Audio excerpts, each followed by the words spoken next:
Welcome back, friends. Today we are jumping straight into a 95-star lobby in Mobile Legends solo queue, and I am locking in LYLIA mid lane.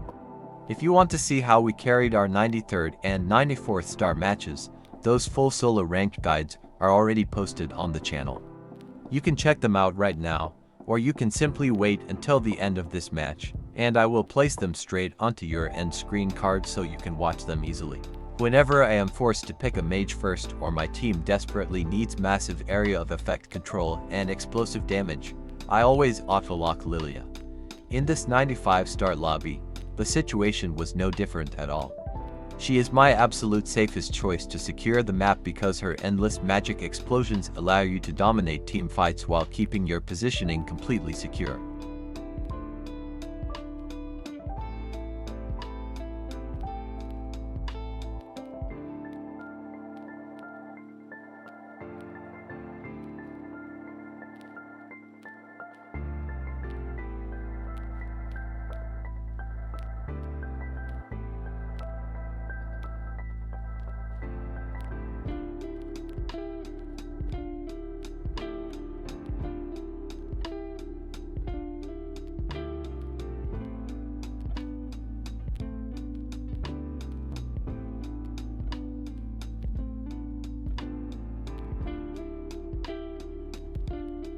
Frankly speaking, I think mid lane is the most awful role to play in the current meta.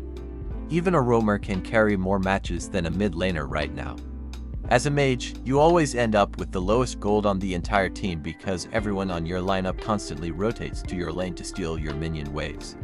It honestly does not feel good at all when you are forced to play a mage inside such a high elo lobby. If someone tries to tell you that a mid laner does not need gold, they are completely wrong. A mage absolutely needs farm, especially when you are playing a high damage burst character. The more items you can buy early in the match, the more explosive power you unlock to delete enemy health bars instantly. Without gold, your skills will only tickle the enemy tanks, leaving your team completely stranded in late game fights.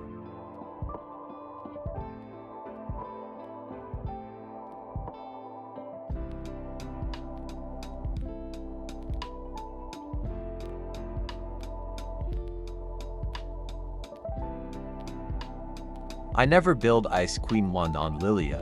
You might see professional tournament players constantly locking in this item for her build pathway. But I personally hate this item because it simply does not grant enough raw magic power.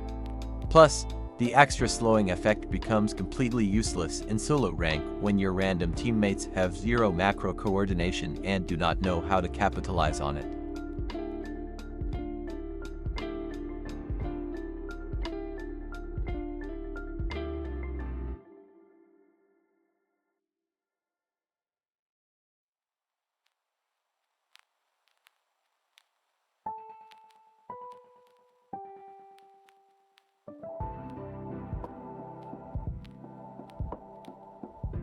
I want to build Lightning Truncheon as quickly as possible, but I find that Enchanted Talisman is also an absolute necessity for this mage.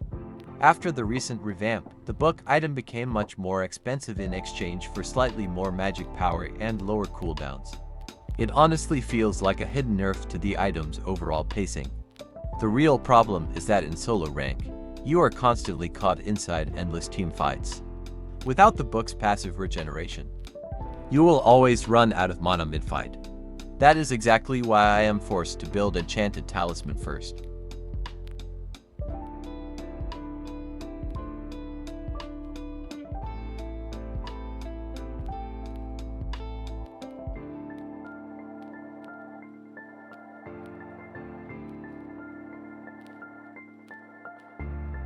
Then, I am forced to build Glowing Wand in almost every single match because the team expects me to cut the enemy's healing. This means the item slots are permanently locked for utility, even on my Burst Mage build. That is exactly what the mid lane role has become. You end up providing more utility than your actual roamer.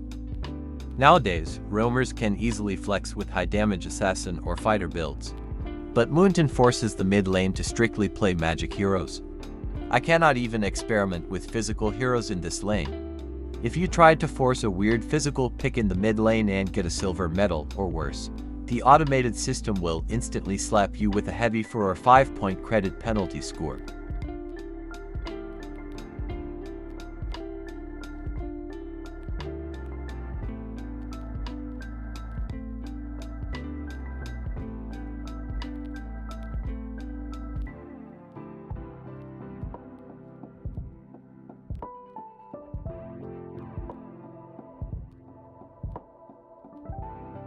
In this match, I tried to help my team as much as possible without dying. The enemy team almost never respects LYLIA because this mage lacks hard crowd control or immediate, instant burst damage. That lack of respect is exactly how they ended up getting completely deleted by my sustained damage most of the time. They walk face first into my gloom seeds without thinking, and their health bars disappear before they even realize what hit them.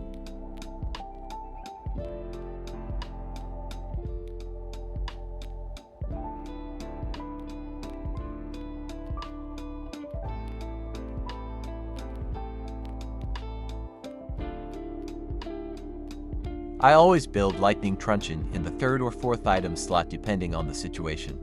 Right after that, I immediately need to buy Divine Glaive because the enemy tank and fighter heroes always rush Radiant Armor to block my damage. In some matches, I even skip the Lightning item completely and rush Wishing Lantern first for that exact reason alone. It gives you the perfect percentage base damage scaling to completely shred through those high defense magic resist items.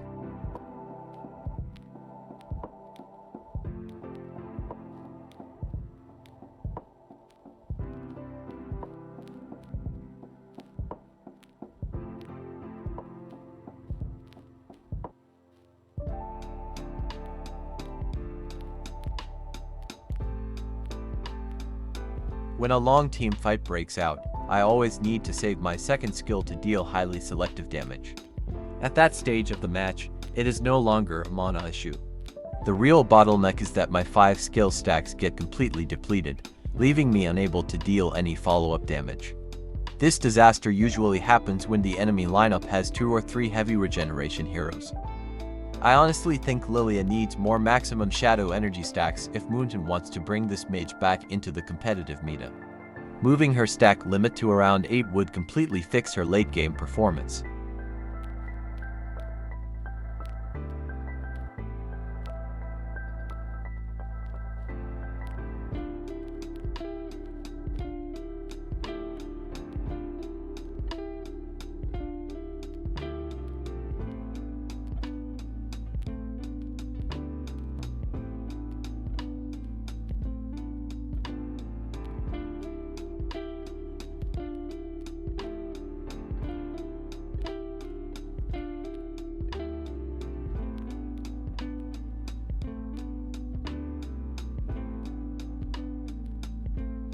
If you enjoy this type of strategic guide, please smash that like button, subscribe, share, and drop a comment below.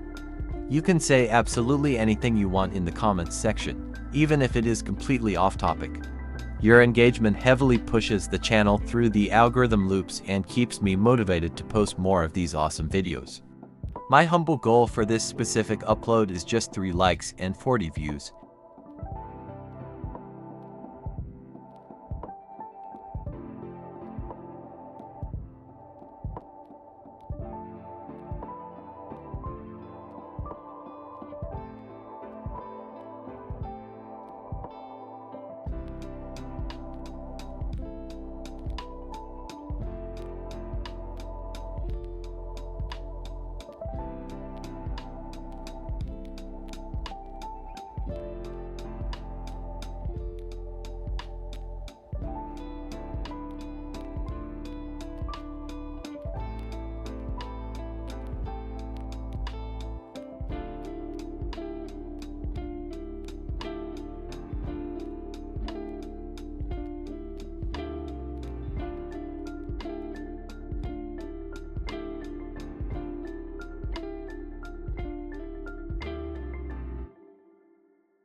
In the end, I performed absolutely deathless in this match and became a complete KDA superstar. We cleanly secured the victory and walked away with the MVP medal. Despite that crazy performance, I honestly do not think that I carried that much in this specific game because my teammates were actually playing quite well. With this win, we successfully locked in our 95-star milestone. In my next video, we are continuing our solo rank push for our 96 star. Goodbye, take care, and I will see you all very soon inside my next video. Sayonara.